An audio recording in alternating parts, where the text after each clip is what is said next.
Portland selects Sam Bowie, University of Kentucky. What if I told you that being the bus picked ahead of Michael Jordan isn't actually the worst thing that's ever happened to a basketball player? Meet Sam Bowie, a 7'1" center who became the poster child for NBA draft busts, yet somehow found a way to turn heartbreak into hope. This is the story of a man who refused to let his legacy be defined by one fateful draft night. But trust me, because as you'll soon see, it wasn't always that easy.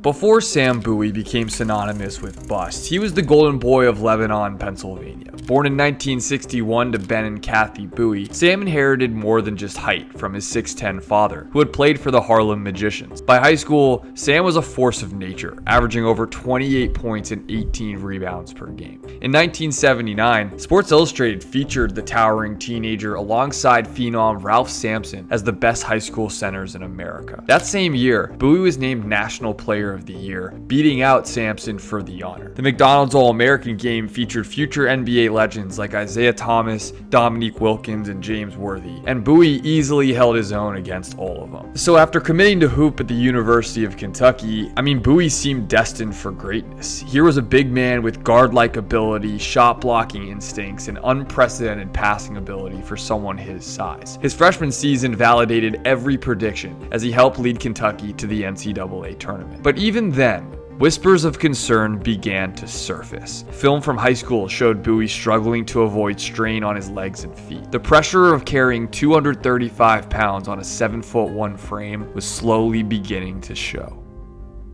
Bowie's sophomore season at UK started brilliantly. He averaged 17.4 points and 9.1 rebounds while earning third-team All-American honors and setting a Kentucky record with 9 block shots in a single game against St. John's. But in the third-to-last game of the season against Vanderbilt, everything changed. Going up for a routine dunk, Bowie came down awkwardly, landing with most of his weight on his left leg. He tried to play through the pain, but Kentucky was shockingly eliminated by UAB in the second round of the NCAA tournament. What nobody knew was that Bowie had been playing on a stress fracture in his left tibia, and the diagnosis was devastating. He would miss the entire 1981-82 season. And when the fracture didn't heal properly later that year, he sat out 82-83 as well. 2 full years, the prime of his college career, were gone. During this dark period, there was also one bright spot that actually made the pain even worse. In 1980, between his freshman and sophomore seasons, Bowie had been selected for the US Olympic team at just 19 years old. Again, he was that good. In exhibition games against NBA All-Stars, he averaged 11.5 points, 7 rebounds, and 2 blocks. But the Soviet invasion of Afghanistan prompted an Olympic boycott, and Bowie never got his shot at gold. Yeah, it was a preview of the heartbreak to come.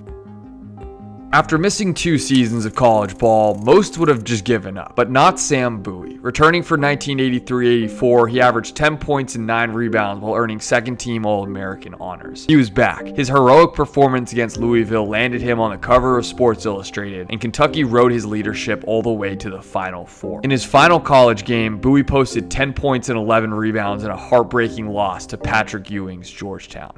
Even in defeat, he had shown he belonged on the biggest stage. Then came June 19th, 1984, draft night at Madison Square Garden. Houston took Hakeem Olajuwon first, makes sense, leaving Portland with a fascinating choice. Michael Jordan, an explosive guard from North Carolina, or Sam Bowie, a skilled 7-footer who could solve their post problems. You gotta think about this at the time. The decision seemed logical. Portland already had guards Clyde Drexler and Jim Paxson, but desperately needed a center to replace the injured Bill Walton. Portland selects Sam Bowie, University of Kentucky. So when David Stern announced Sam Bowie, University of Kentucky, most experts praised the pick as the safer choice. And of course, you know how this goes. Jordan fell to Chicago at number 3, and at the time, it felt like destiny for both Bowie and the Trailblazers. The pressure was immense, but Bowie seemed ready. After all, he had overcome 2 years of adversity at Kentucky. How much harder could the NBA be?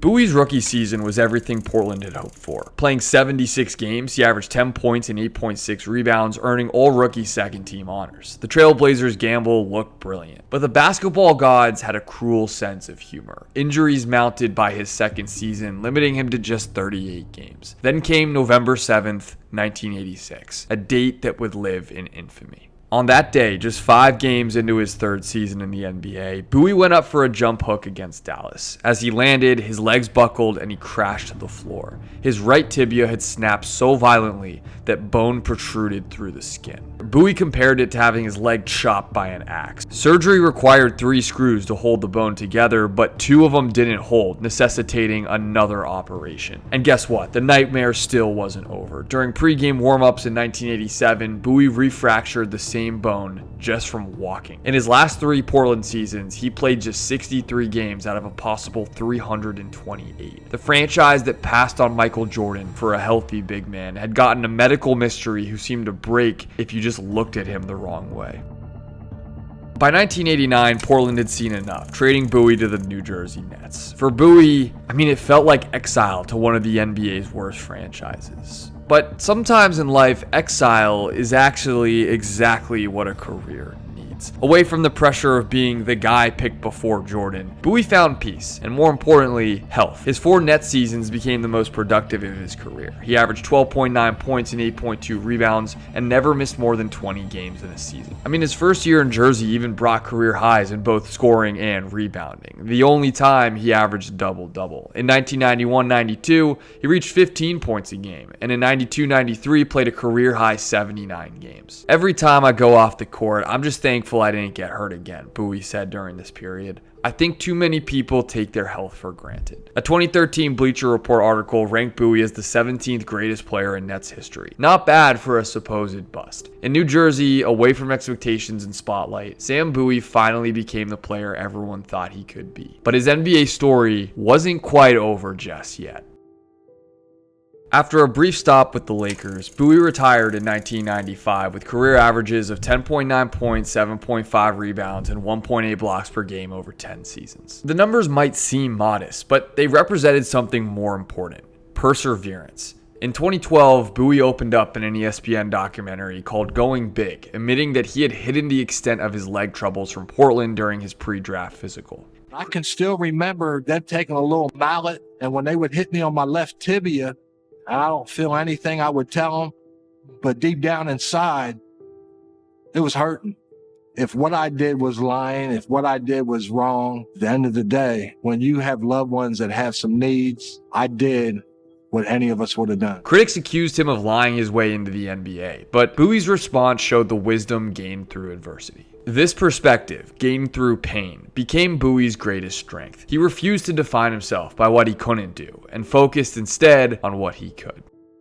Today, Sam Bowie has found success in an entirely different arena: harness racing. Living in Lexington, Kentucky, he owns and trains horses that compete at the Red Mile. One horse, appropriately named Before He Cheats, has won hundreds of thousands of dollars in prize money. Bowie spends most of his days at Sunshine Meadows, often 6 mornings a week, immersed in the world of breeding and training. The passion began during his college days when a horseman at the track asked if he wanted to ride behind one of the horses. He's married to his wife Stephanie, a former college basketball player, and has 3 grown children. He does public speaking, tried his hand at color commentary for Kentucky basketball until 2001, and was inducted into the Kentucky Basketball Hall of Fame in 2005. But most importantly, he's at peace with his legacy. When asked about being called the biggest draft bust in NBA history, Bowie's response reveals his character. Coming out of college in 1984, I was the 2nd pick in the NBA draft.